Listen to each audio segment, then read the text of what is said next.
Jam वाली कहानी क्या है, जरा एक बार फिर से जो साथी बाद में जुड़े हैं उनको भी सुनाता हूँ क्या कह रहे हैं अमित शाह जी। और यहाँ जिस देश में अभी बेकारी यानी बेरोजगारी, भूखमरी और महंगाई, इन तमाम चीज़ों का ऐसे इस आलम से ये देश गुजर रहा है, वहाँ आप जैम जैम जैम बता रहे हैं। तो ये जैम कितना वाजिब है, लाजमी है इस वक्त इसकी चर्चा करना, ये ज़रा आपसे समझेंगे। लेकिन आइए सबसे पहले एक बार फिर से सुनते हैं जैम की पूरी कहानी अमित शाह की जुबानी। ये लोग उत्तर प्रदेश का भला नहीं करते, जात पात में बांटना, दंगे कराना, तुष्टीकरण करना और वोट बैंक की राजनीति को आगे बढ़ाना। जैसे ही चुनाव आया है, अखिलेश जी को जिन्ना बहुत महान दिखने लगे हैं।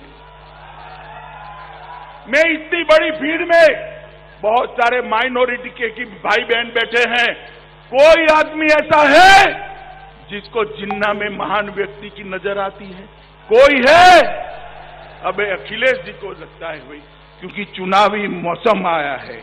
मगर मैं अखिलेश जी आपको एक बात कहता हूं, मैं योगी सरकार को एक सर्टिफिकेट देकर जाना चाहता हूं। उन्होंने पूर्वांचल को मच्छर और माफिया दोनों से मुक्त कर दिया। मोदी जी ने एक जैम लाया है जिससे भ्रष्टाचार विहीन खरीदी हो सके। उसका आधार क्या है? जे का मतलब है जन धन बैंक अकाउंट, ए का मतलब है आधार कार्ड और एम का मतलब है हर आदमी को मोबाइल। अब जब मैं कहीं बोला ऐसा गुजरात में, तो एक समाजवादी पार्टी के नेता बोले हम भी जैम लाए हैं। मुझे थोड़ा आश्चर्य लगा। मैंने एक पत्रकार को पूछा कि भाई ये कौन सा जैम लाए, जरा जांच करो तो। उसने कहा आपको मालूम नहीं है? मैंने बोला नहीं, मुझे नहीं मालूम है। उन्होंने कहा उनके जैम का मतलब है जे से जिन्ना, ए से आजम खान और एम से मुख्तार। अब भाई आप मुझे बताओ, आपको भाजपा का जैम चाहिए या समाजवादी पार्टी का चाहिए? तो पुष्परंजन जी, आपको किसका जैम चाहिए, भाजपा का चाहिए या समाजवादी पार्टी का जैम चाहिए? लेकिन उसके अलावा कह रहे हैं कि जिन्ना जो है, ये जिन्ना किसको पसंद है, और ये समाजवादी पार्टी को बार बार जिन्ना जो है वो पसंद आ जाता है, वो आ जाते हैं। तो इस ढंग की बातें जो हो रही है, यानी कि आप हिंदू मुसलमान या कहें मुसलमान पाकिस्तान जिन्ना और ऐसी तमाम बातें जो हैं वो चुनावी मौसम में आप लेकर आएंगे। और साथ साथ दो सर्टिफिकेट देते हुए नजर आ रहे हैं अमित शाह। एक तरफ एक सर्टिफिकेट योगी आदित्यनाथ जी जो सीएम हैं उत्तर प्रदेश के, और एक सर्टिफिकेट पीएम नरेंद्र मोदी जो देश के प्रधानमंत्री हैं, दोनों को दे रहे हैं। और साथ साथ ये भी कह रहे हैं कि यहाँ से हमने मच्छर और माफिया दोनों का खात्मा कर दिया है। क्या कहेंगे? राजीव जी, रोटी तो इस देश के गरीबों को सिर्फ जैम नहीं चाहिए, उनको रोटी और उस पर प्याज चाहिए। वो प्याज जो कि कम से कम उनके रीच तक हो, मतलब वो खरीद सके। वो प्याज नहीं जो 70-80 रुपये और 100 रुपये तक आप बेच रहे हैं। इस देश में यूपी के जो मतदाता हैं उनको पेट्रोल चाहिए सस्ती, ताकि वो आ जा सकें कहीं। ये सब तमाशा जो गढ़ रहे हैं, जो शब्दावली जो गढ़ रहे हैं, उस शब्दावली से उत्तर प्रदेश के लोगों का पेट नहीं भरना है, उनकी जरूरतें नहीं पूरी होनी है। ये बोले जितना बोलना है वहां पर, क्या क्या गोली तक इनके भाषण में, बिना गोली और फायरिंग के पूरे इनकी भाषण का वो पूरा ही नहीं होता है, मयार उसका खत्म नहीं होता है। आज भी वो पट्टे की बात कर रहे हैं कि अपराधी इतने डर गए हैं, माफिया इतने डरे रहते हैं कि गले में पट्टा लगा के पुलिस के सामने जाते हैं और कहते हैं मुझे बख्श दो, मैंने पट्टा लगा दिया है। अब ये बताना भूल गए कि वो पट्टा कौन सा, बीजेपी वाला पट्टा या कुछ और पट्टा। बीजेपी का पट्टा देखते ही उत्तर प्रदेश पुलिस छूती नहीं है। फिर चाहे आप बलात्कार करके आते हो या कोई भी क्राइम करके आते हो, तो यूपी पुलिस फाइल करने से डरती है कि भाई इसके खिलाफ हम कोई भी चार्ज फाइल करेंगे तो मेरा ट्रांसफर हो जाएगा, मैं निलंबित हो जाऊंगा या नौकरी मेरी चली जाएगी। तो इसलिए पट्टा बड़ा सिंबॉलिक है, जिस पट्टे की बात अमित शाह जी कर रहे थे। अब देखिए, आजमगढ़ के जिस खेल मैदान में खेल का महाकुंभ बोल रहे थे, उस मैदान में घास तक सही से नहीं उगी हुई है।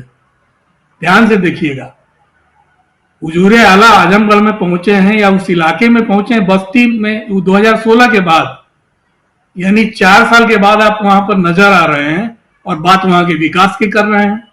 2016 में बस्ती ये गए हुए थे, वहां कार्यकर्ताओं का कोई छोटा मोटा सम्मेलन था, उसको एड्रेस करने के लिए बूथ पे उनको कुछ लोगों की नियुक्ति करनी थी, क्या वो पन्ना प्रमुख जिसे बोलते हैं, उस वास्ते वो गए थे। इनके ही बकौल में कह रहा हूं।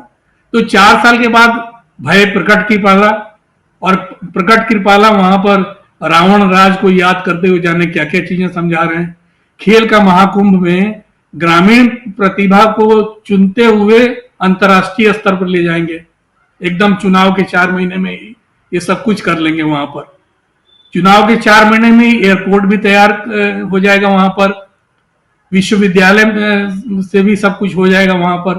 मतलब ऐसा चमत्कार कर देंगे एकदम। मतलब मुझे समझ में नहीं है राजीव जी कि खेल कौन सा, अमित शाह जी कौन सा खेल में पारंगत है। फुटबॉल खेलते हैं, क्रिकेट खेलते हैं, कुश्ती लड़ते हैं या हॉकी खेलते हैं। कोई ऐसा खेल जो समझ में आए वो उस खेल में, तब तो खेल की बात करते हैं तो बात समझ में आती है। मगर जब भी खेल के आयोजन में जाते हैं तो पता नहीं क्यों इनको गोली की याद आ जाती है, तुरंत फायरिंग की बात शुरू कर देते हैं, तुरंत गुंडों की बात शुरू कर देंगे। माफिया और मच्छर, कितना अच्छा तुकबंदी है। ना माफिया खत्म कर सकते हो ना मच्छर खत्म। इनके गुजरात में मच्छर नहीं खत्म हुआ।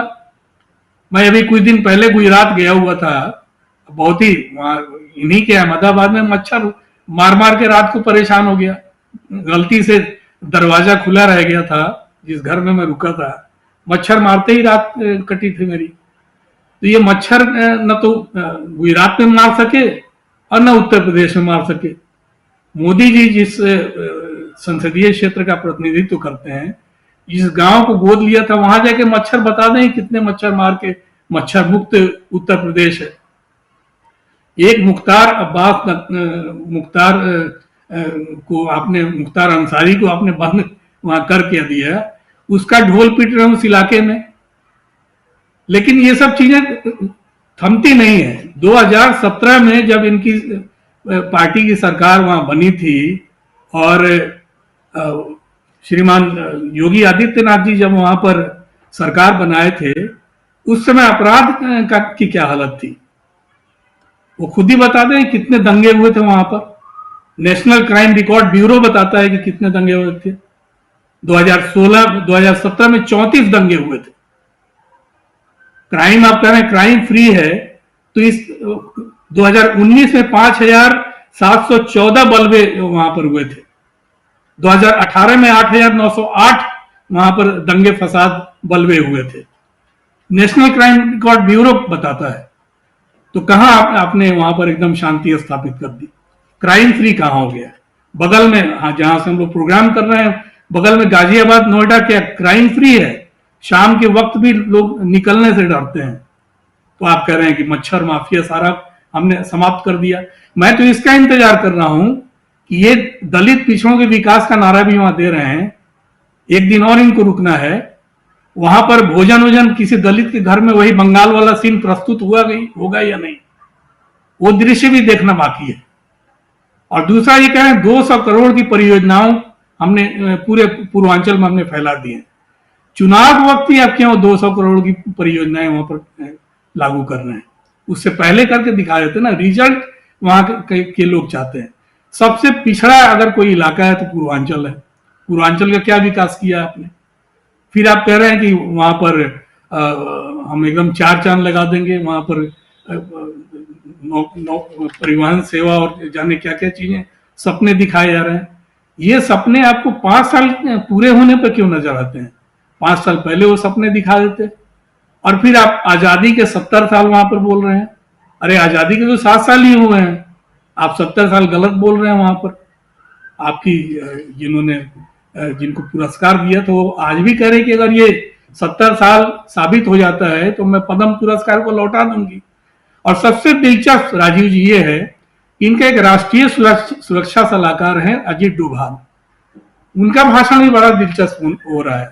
मतलब वो भी अब भाषण देने लगे हैं नेताओं की तरह, और वो भी कहने लगे हैं वहां पर कि युद्ध जो है अब गोलीबारी से नहीं हुई, समाज को बांट कर युद्ध लड़ा जा रहा है। यानी सीधा सीधा वो चुनाव की प्रक्रिया या राजनीतिक दलों पर वो कटाक्ष कर रहे हैं। देश के राष्ट्रीय सुरक्षा सलाहकार, उनको ही मंच में ले आते, वो भी मंच पे भाषण देते, तो बड़ा सुखद लगता कि भाई चलो अब उनका काम भी थोड़ा सा बढ़ गया है, मंच वाला भाषण दे रहे हैं कि देश में समाज को बांटा जा रहा है, इसलिए युद्ध भी लड़ने की, हम दूसरे किस्म का युद्ध लड़ रहे हैं देश में। समाज को बांटा, किसने बांटा समाज को? आप केवल 2014 के बाद की समीक्षा कर दीजिए, जब से आप राष्ट्रीय सुरक्षा सलाहकार बने हैं तब से आप समीक्षा कर दीजिए। लेकिन अब तो एकदम खुला खेल फर्रुखाबादी शुरू हो गया है, जिसे जो मन में आ रहा है वो बोल रहा है। राष्ट्रीय सुरक्षा सलाहकार को अपनी लक्ष्मण रेखा का पता नहीं है, वो भी नेताओं की तरह भाषण दे रहा है इस देश का। और जो फिल्म अभिनेत्री है वो भी नसीहत दे रही है कि भीख मांग के, तो यानी कि आजादी की ये तो वर्षगांठ मनाना ही नहीं चाहिए, क्योंकि सारे भिखमंगे इकट्ठे हो गए हैं भाई आजादी की वर्षगांठ मनाने के लिए। आजादी के 70 साल आप कह रहे हैं, वो मत मनाइए फिर। ये दरअसल भिखमंगा गैंग है। जिस टुकड़े टुकड़े गैंग की बात आप कर रहे थे, उस गैंग के बगैर बरक्स यहाँ पर आजादी का भिखमंगा गैंग शामिल हो गए हैं। यहाँ पर जो एक अच्छाई जो वहां पर थी, देश का जो मान सम्मान था, उसको इस समय इसके लिए तो बाकायदा पूछना चाहिए, मोदी जी से पूछना चाहिए, अमित शाह से पूछना चाहिए, और उसी मंच पर पूछना चाहिए कि आप ही साबित करो कि आप सही हो या वो सही है। दो में से कोई एक तो सही होगा। इसको पहले स्पष्ट कर दें किसी भी चुनावी मंच पर, फिर आजादी की वर्षगांठ मनाएं, समारोह मनाएं।